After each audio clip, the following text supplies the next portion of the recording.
how are you? I am going to be reading from the book Our Grandmother's Stories again today. I have read, I believe, 4 or 5 stories from it so far, and I kind of like just going through the book with you, and hopefully eventually we will get through the whole book. The stories don't ever seem to be that long, so I think we can do it just fine.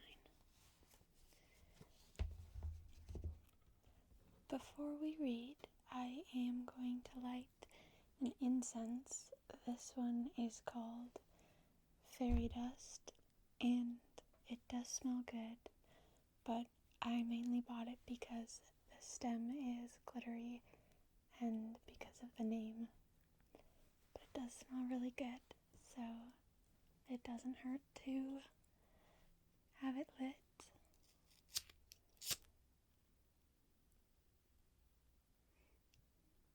I always sort of forget how to light incense.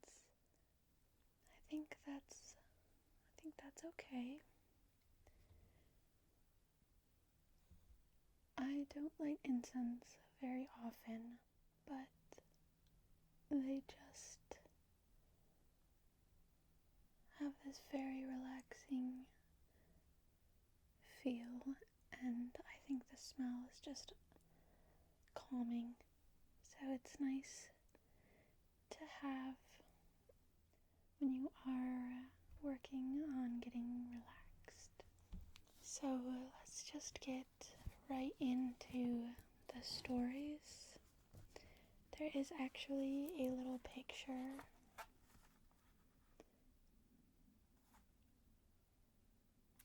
I don't know if you could see it very well.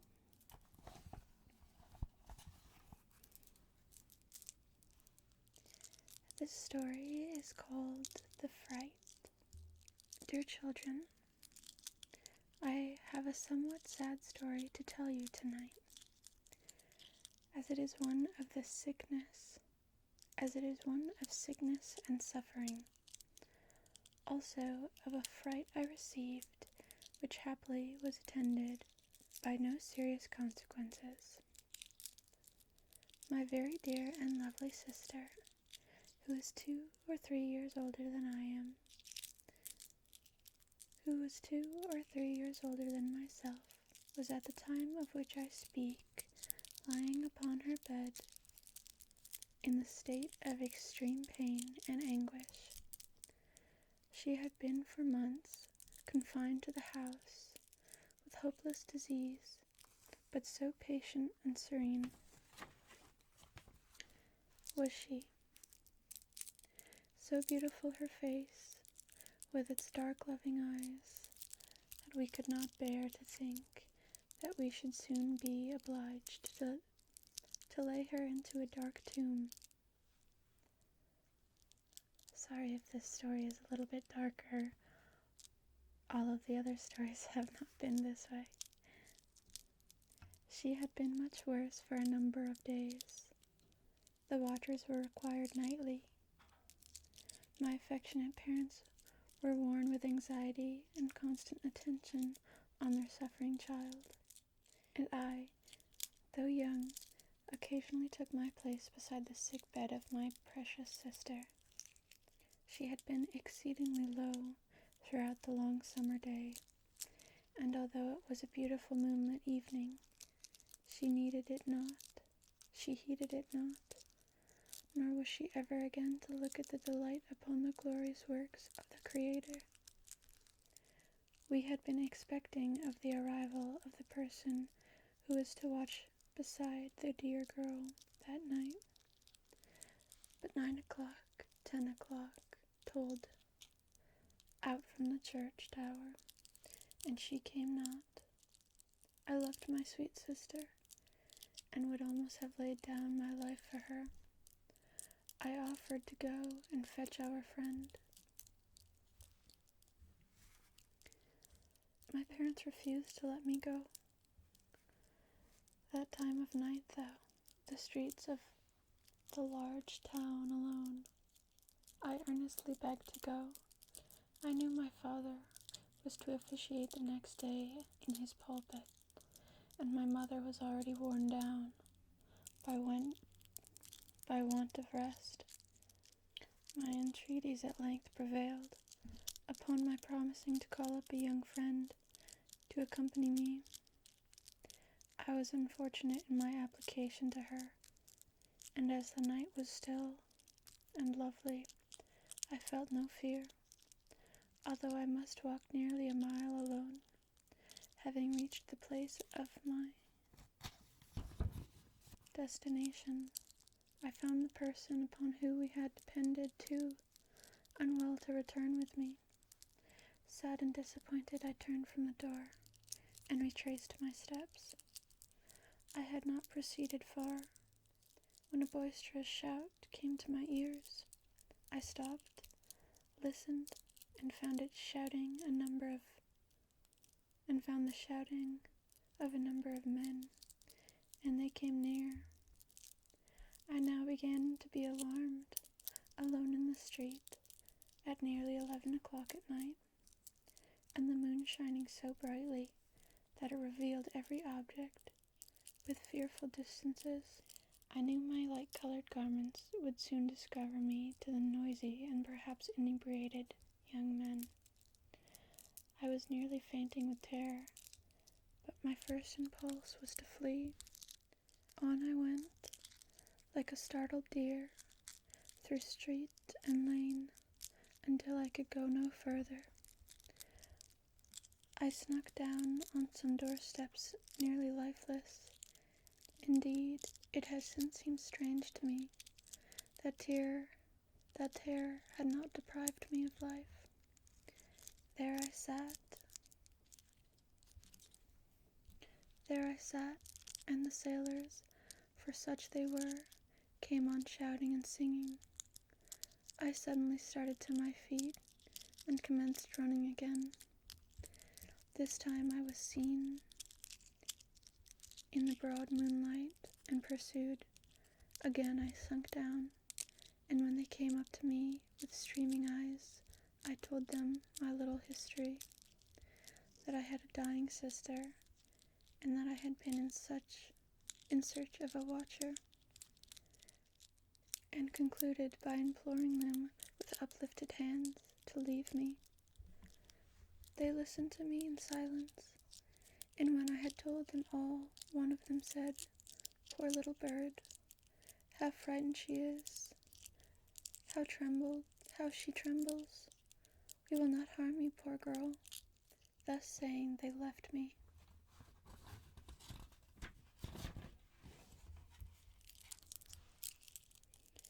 It was with a sense of intolerable weariness that I dragged myself home to the kind parents who would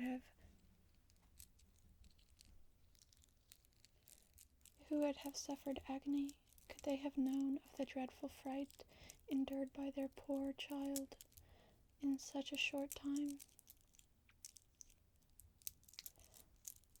That I did not inform them of it that night, as their trouble seemed to me already sufficient, and I was once again safe in my own dear home.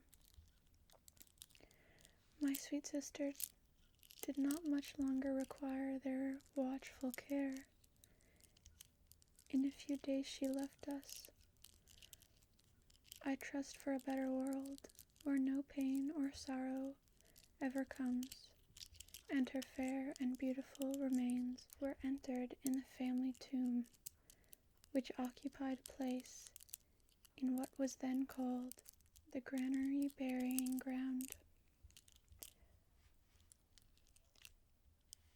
That story was, I guess, a little bit darker than I was thinking, so I am sorry for that. I say this just about every time that I read this book, but I this book would be spooky. I have so many memories growing up of reading scary and spooky stories with my friends, and I think I was just hoping to sort of relive that feeling. I do actually have a spooky book that I got in Sweden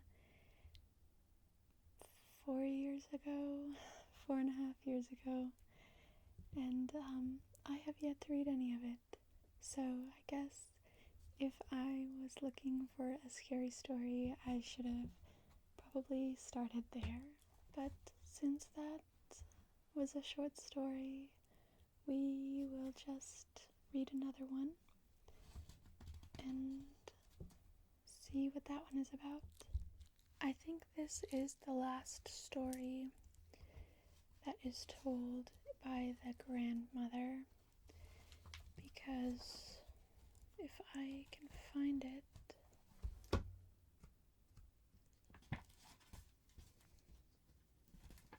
there are also stories by Aunt Kate.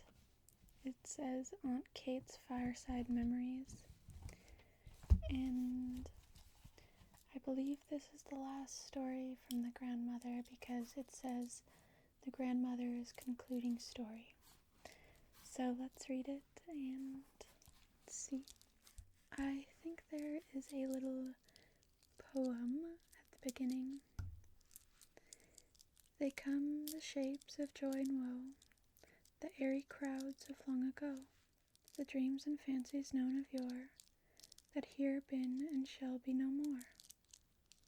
Longfellow is what it says. So, let's see. The group of happy children that for many evenings have gathered around the dear old grandmother is about to be dispersed. The visit of some weeks have ended. It will be many days, perhaps months. It will be many days, perhaps months, that company is again assembled. Will it ever be? Grandmother, said Mary, you have often said that you are the last of your race, that none of the dear ones who formed the family circle in your old home now remain. Will you tell us tonight something more about your sisters and brothers? About your sisters and brother. What became of them all? I do not remember having heard about it. And if we leave you tomorrow, it may be a long time before we see you again. True, my dear. In this life, everything is uncertain. But there is a better, even a heavenly one. And if I am ever again permitted to gather around about me,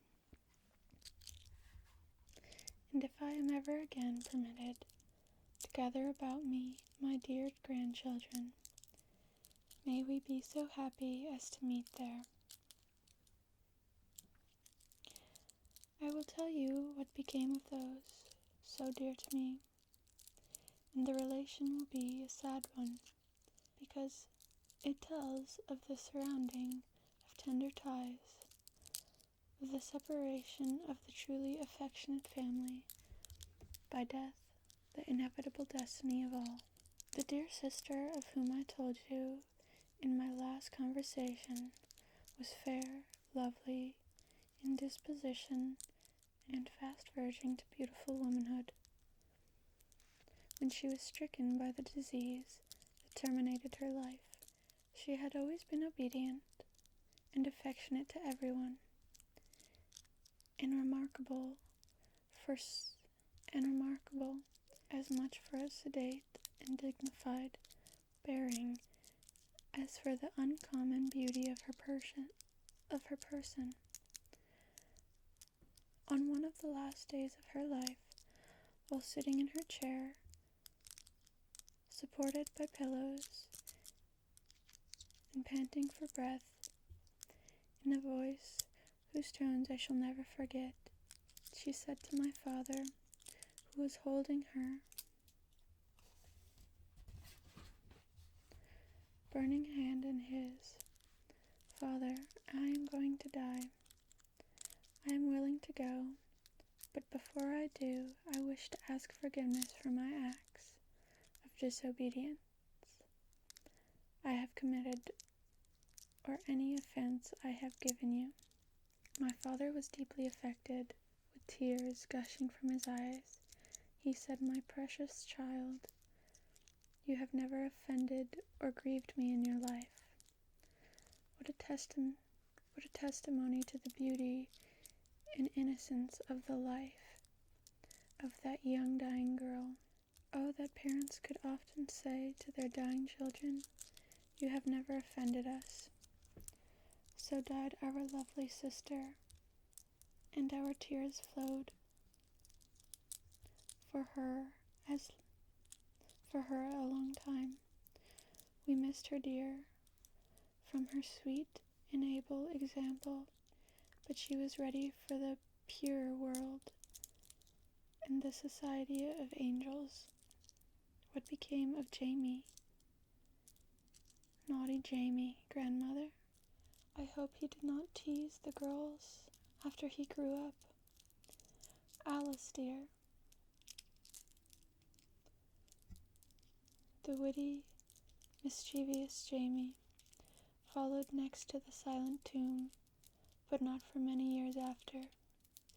He grew up a noble-looking youth, distinguished for an ardent temperament, but with an affectionate heart. Dear, dear Jamie, so bright, so beautiful, and so early called away. I remember that agonizing time as well as if it were but yesterday. My old eyes that have wept so many tears are ready again to overflow as thought of him. He was just 21, an almost idolized son and brother. His sickness was short but severe, for a peculiar nature, subjecting him to the most intense suffering, but his natural disposition seemed changed. No impatience, no complaining, but all born with the patience of a lamb. After lingering in that state for 10 days, death came to his relief, and he was laid beside our sister he loved so, and he was laid beside the sister he loved so well. And our father, the pious minister of God, bowed his head in meek submission, and he felt it was well. The chastening hand was that of an all-wise, affectionate parent, and although for years after, at the mention of his darling son, a silent tear bore testimony to the deep love in his heart, to the deep love his heart had cherished for him. No word that indicated the deep love his heart had cherished for him. "Grandmother," said Alice again, "I don't think that I will be continuing with this story unless anybody wants me to. I wasn't quite expecting this ending, to be fully honest with you, and I might just skip to Aunt Kate's fireside memories and hope that that doesn't happen again. I guess I should probably read the stories to myself before I read them with you, because I fear that this might be just a little too sad for today. So I'm going to end it here and let that be the end of our grandmother's stories until we move to the next part of the book. So until I see you again, I hope you have a wonderful day or night, and I will see you soon.